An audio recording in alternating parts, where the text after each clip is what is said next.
like to bash his head in with a hammer. Oh, he'd love to fish out our secrets, but he has no clue. He's not crazy enough. Not crazy like us, Sonny. Yeah! Being crazy's a requirement, Sonny. Who else could understand the world when it's like this? It takes crazy to know crazy. That's the sanest thing I've heard in a while. Say, you're all right, Tom. Hey, we like him, don't we, bro? He's got to go to the farm. The Anderson Farm. Valhalla! We wrote it all down, lest we to forget. A crash course. All you need to know to get your head right. You need to find the message. Here, Sonny, here's something for you. Gave me a rash, but I kept it safe from these bastards. My head was clearing up. Zane could feel the poems, taking form, shaping things. As he experimented, he imagined he could almost feel the power surging through the keys of the typewriter. It exhilarated him. But there was fear, too. If not for his young assistant, Emil, he would have given it up. But Emil convinced him otherwise. He, too, had a way with words.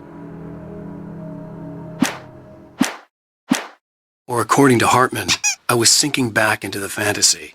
I was convinced he was lying to me about everything. Crazy or not, the Andersons made more sense. Tom, you got any booze on you? Yeah, no. Sorry, we have a guys. stash of the special stuff at the farm. Our own formula. Local ingredients. Medicine clears your head right up.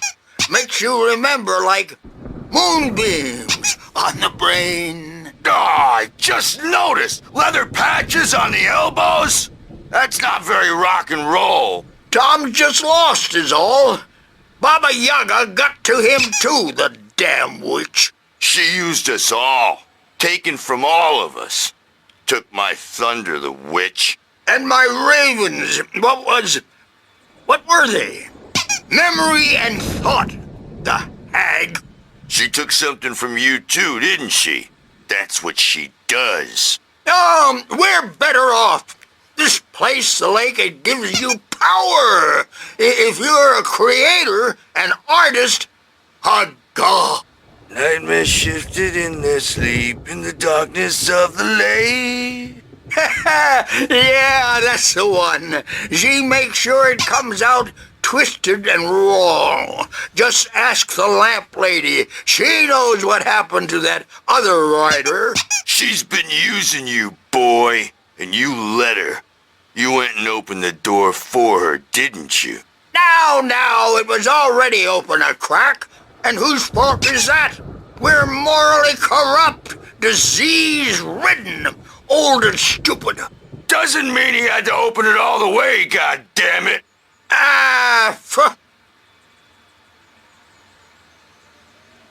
So tired. Built the farm close to the lake. A place of power. We had parties there, man. You should go there and have a party. That Bob Balder threw the amp through the window. Hit that hippie chick in the back of the head. 15 stitches and a concussion. Bob's dead now. Leukemia. Stitches, snitches, and narcs, man. Bad scene. I'm tired, man. So tired.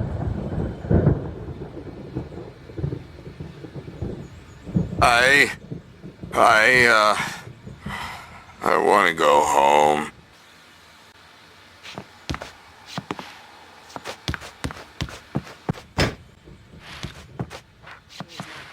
Bad dream, and you can't wake up.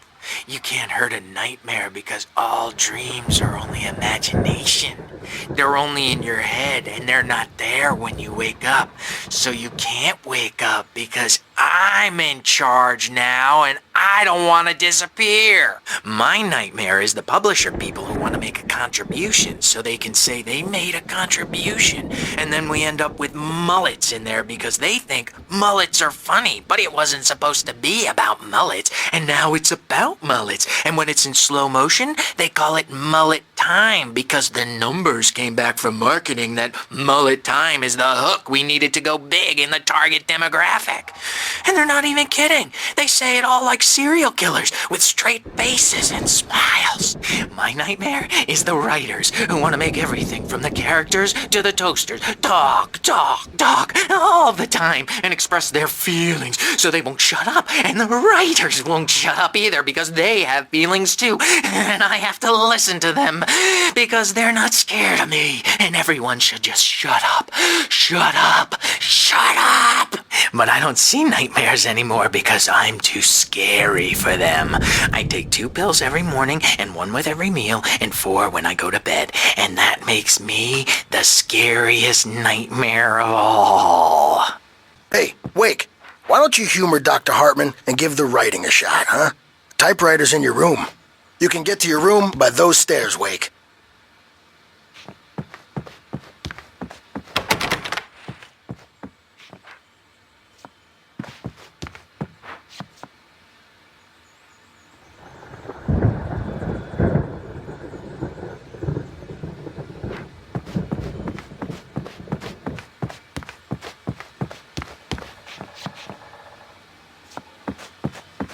The doors were locked.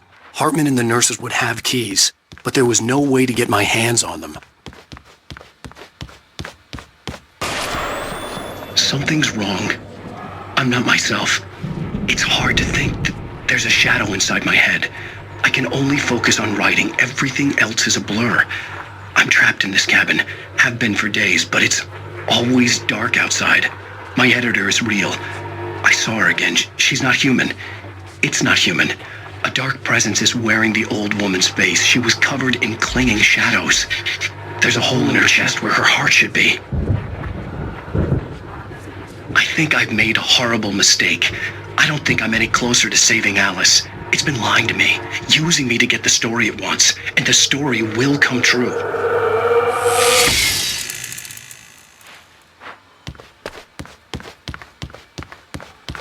Hartman had mentioned that the power had been acting up. Maybe that was the reason for the generator and the work light on the balcony. The generator hadn't been activated, and there was no key. Hartman wanted me to write. I knew I couldn't, but I figured I should just play along for now. It was the only thing I could do with Nurse Birch watching me like a hawk.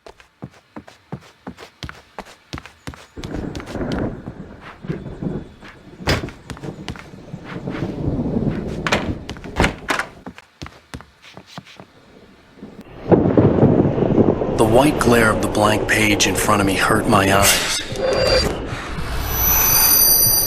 My hands began to shake uncontrollably. Everybody, calm down. Put that down. Bert, I need help. Hey, Wake, you stay here. I'm gonna go see what's up. You just keep doing what you're doing. Be cool, okay?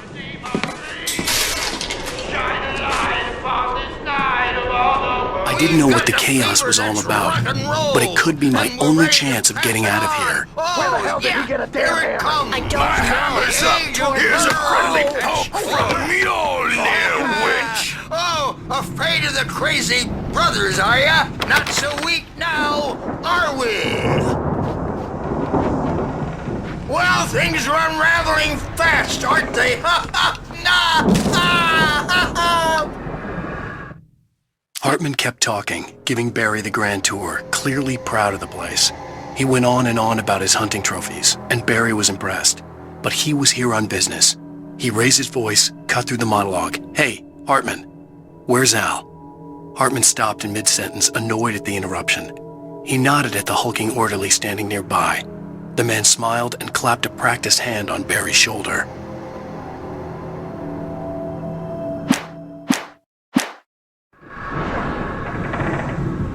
by storm. I'm taking it.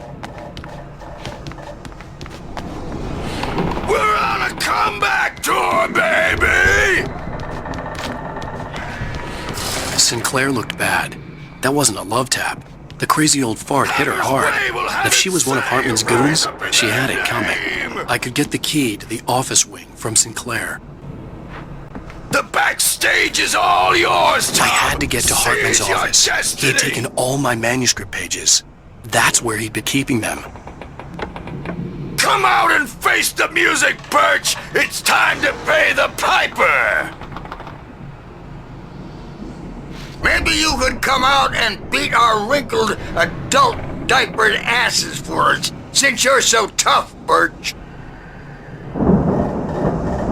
We were on the road, man! You think we haven't seen punks like you before? Mortal knave!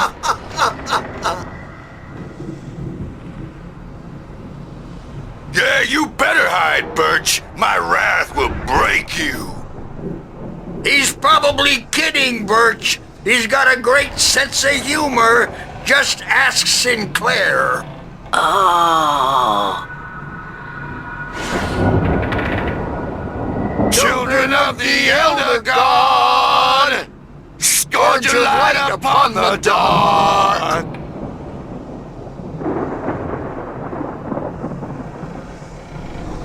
Wow, wow, wow! I wish I had my axe. Oh, memory and thought, get black and clawed!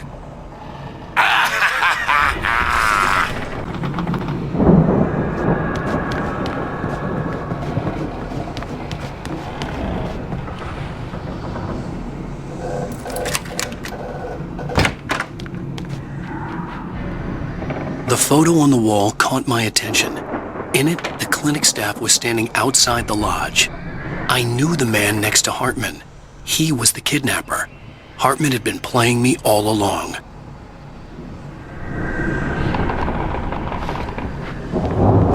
The markings on the tape said they were recordings Hartman had made at the sessions with his patients. Tell me about I saw Alice's name on one of them. For a moment, I couldn't breathe right. The parties, he's so angry all the time. He's getting violent. Do you mean with you? No, not with me.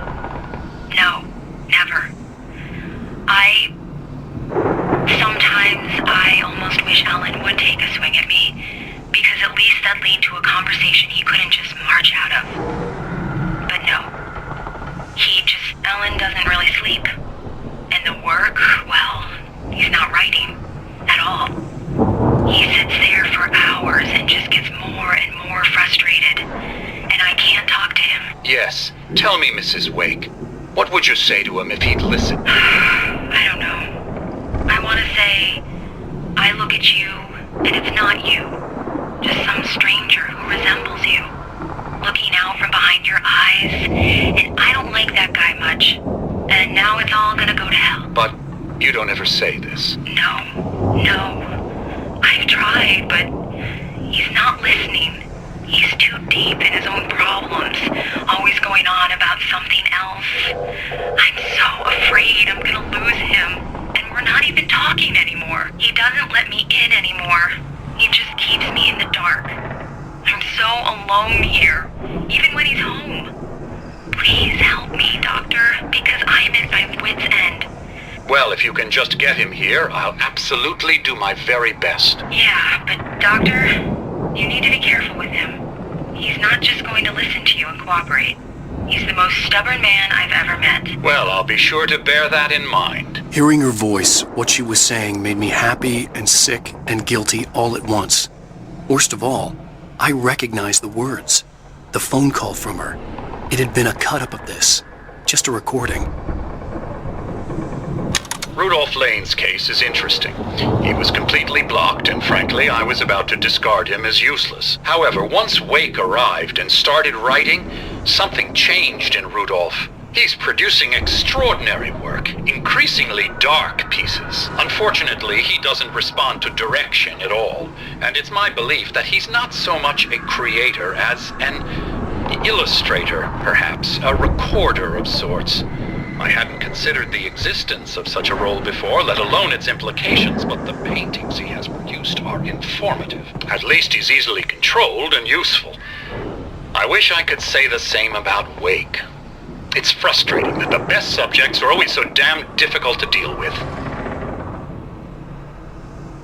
Not buying that. I was tailing Wheeler, and this is the only place he could have gone. That means Wake is probably there too! Agent Nightingale, this is private property, and I will not allow you to disturb my patients. Yeah? I can get a warrant. How would your fragile little patients like that? Oh, I'm thoroughly intimidated by your mighty authority now, Agent. Listen, you smug snob. How would you like it if I busted through this gate and knocked you around a little? Agent Nightingale, first of all, I'm recording this conversation, so you might want to watch what you say. Secondly, you're not dealing with a hick now. I know the law, and if you can get a judge to grant a warrant, I'll be glad to cooperate. But you won't get one. Be advised that any further communications with me are to be made through my lawyer. I don't believe this. Good day, Agent. Yeah.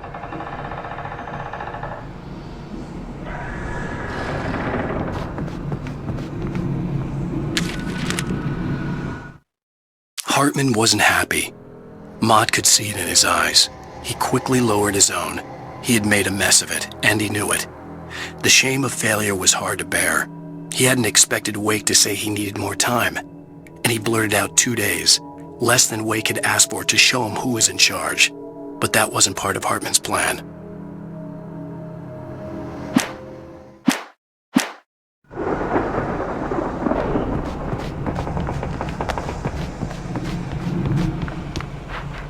Let me out of here! Hartman, do you hear me? I'm gonna shoot your crazy quack ass to shreds! Seriously! Do you have any idea how much trouble you're in? Barry? Ow! About time! Barry! Man, am I glad to see you. We need to get to Hartman's office. It's right next door. You okay? Yeah. I mean, no! The cops found me at Rose's trailer, but they didn't hassle me too much. I'm obviously a victim in this, and I demanded to be treated as such. Or else I'd sue their asses. Speaking of asses, that Fed gave me a real hard time, but I had no clue where you were. That guy's crazy, Al. But he let me go, and then I get a call from Hartman, that son of a bitch, who tells me you're here, and I should come pick you up, but when I got here, 2 goons clobbered me and stuck me in there. What's with the cutout? I stole it from the diner to piss off Rose after what she did to us. That'll teach her. Yeah, that's a harsh punishment. Come on, pal, we gotta get going.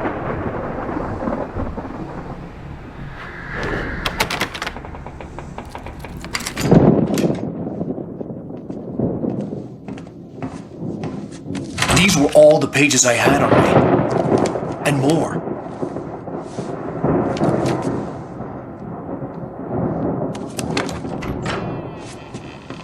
Alan, please. You're sliding back into the... Tell me one more lie and I'll shoot you in the face. Ah, well, it was worth a shot.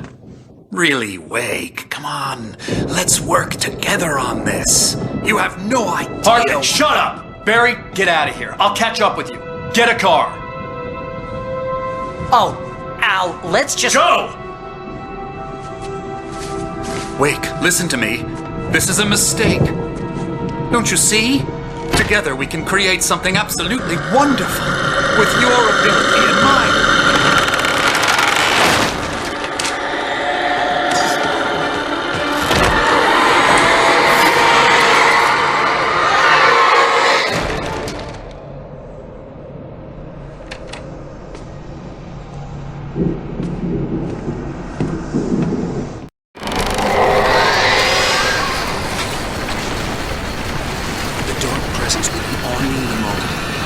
Find a way out.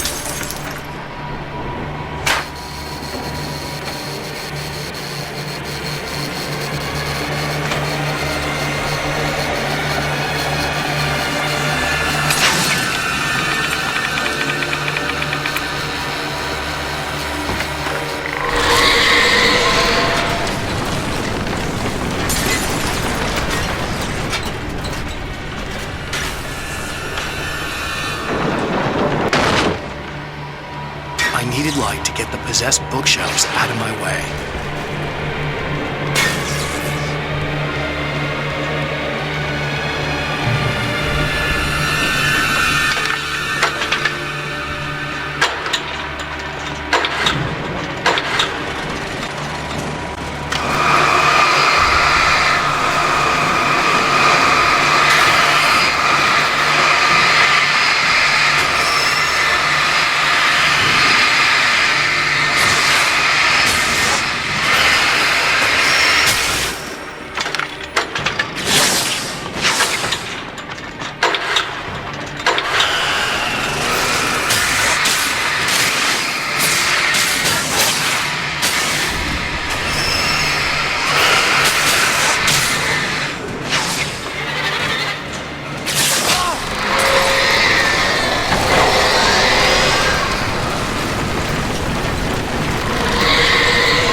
Hartman knew he was no creator.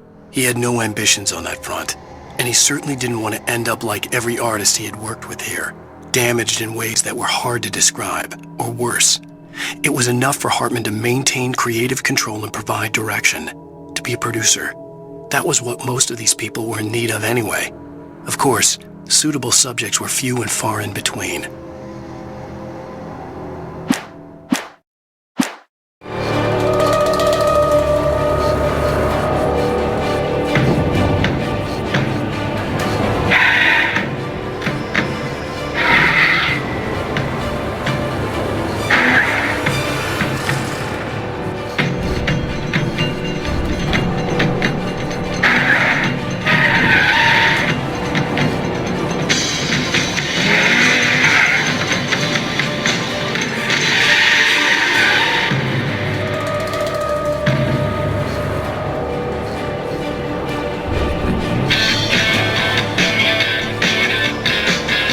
Want access to thousands of applications?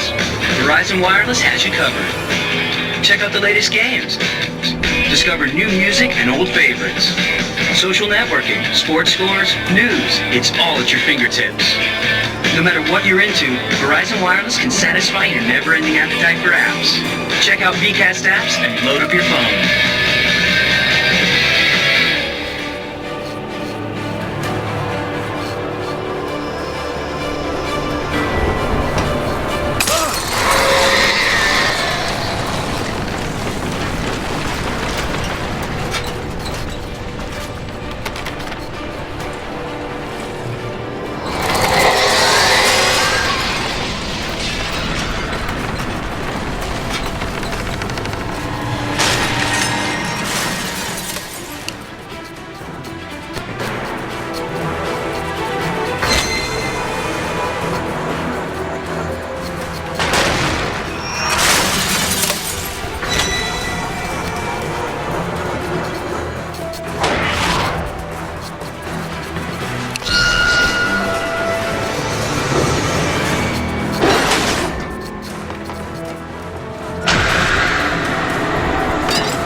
But the gate's locked. You're gonna have to go through the hedge maze over there. Barry, I don't have a light. Take this, Al. Oh, God! Look at the house, Al! Look out!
I stared at the Viking paraphernalia that littered the area, surrounding an unlikely centerpiece.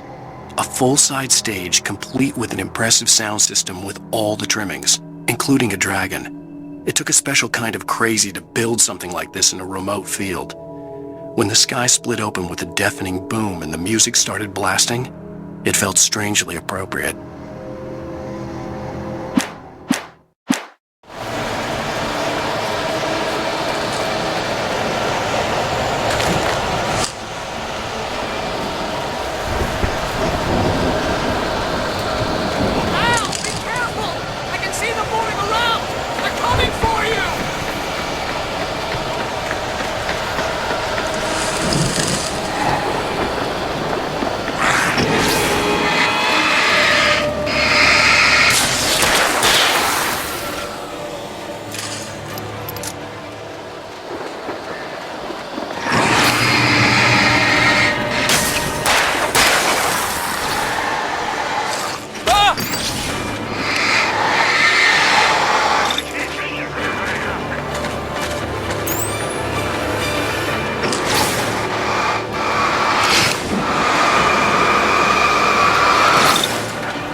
Hartman hurried down the corridor. He had disliked leaving Wake when he was surely at his most susceptible to therapy. But this was not an ordinary storm. Wake had been writing, and he had woken something up in the depths of the lake. Now, it was coming for him. Hartman had naturally prepared for a situation like this. The idiot brothers would keep Wake distracted while Hartman double-checked everything, just to be sure.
Mott knew that Wake was smarter than him.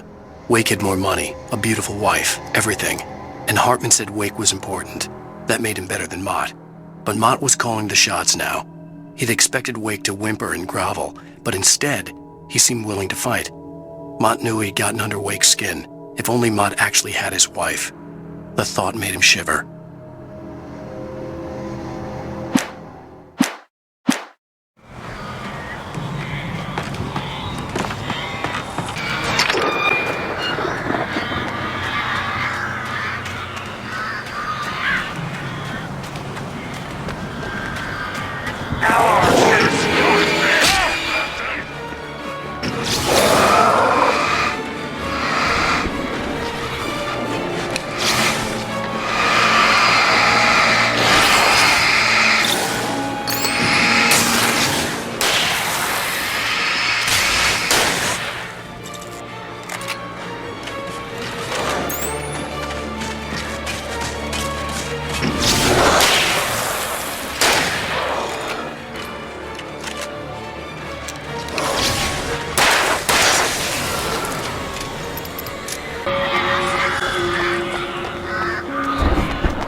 For the moment, Barry was just glad he had survived the fall. He had been separated from Al, and there was no easy way to climb back up. He told himself he'd be okay in the gloomy forest at night. He would just have to wait for a while for Al to find his way down. Barry turned when he heard the heavy footsteps and saw the movement. The man-shaped shadow lunged at him from the bushes, an axe held high. Barry screamed and threw up his hand. The world exploded.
Hartman watched as Wake's features slackened. The man was bullheaded, no doubt. Even lying on the bed, he'd almost broken Hartman's nose the second time. But with a little time, he could break Wake down, give him proper direction. Wake was easily the most promising subject he had had. Well, since Tom, really. "Sleep well, Alan," Hartman whispered with a smile. "Let me take care of you." He sniffed hard to clear his throbbing nose, swallowed blood, and barely tasted it.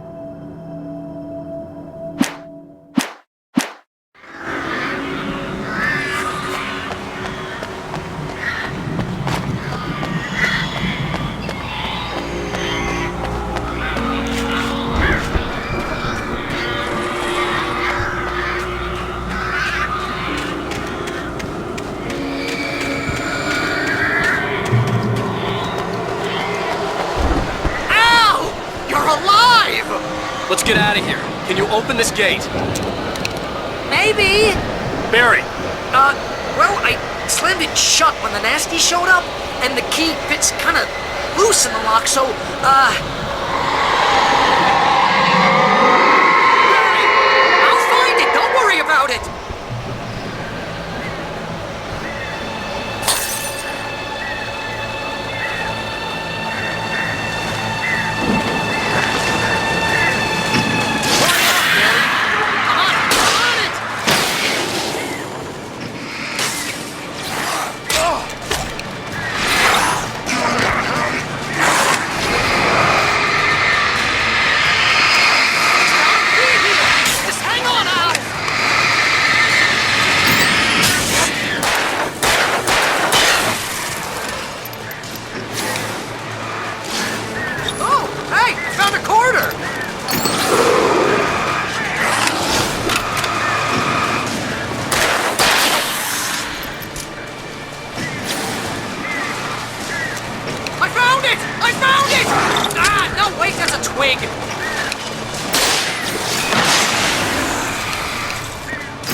For the nearest, "You're now leaving Bright Falls. Come back soon" sign.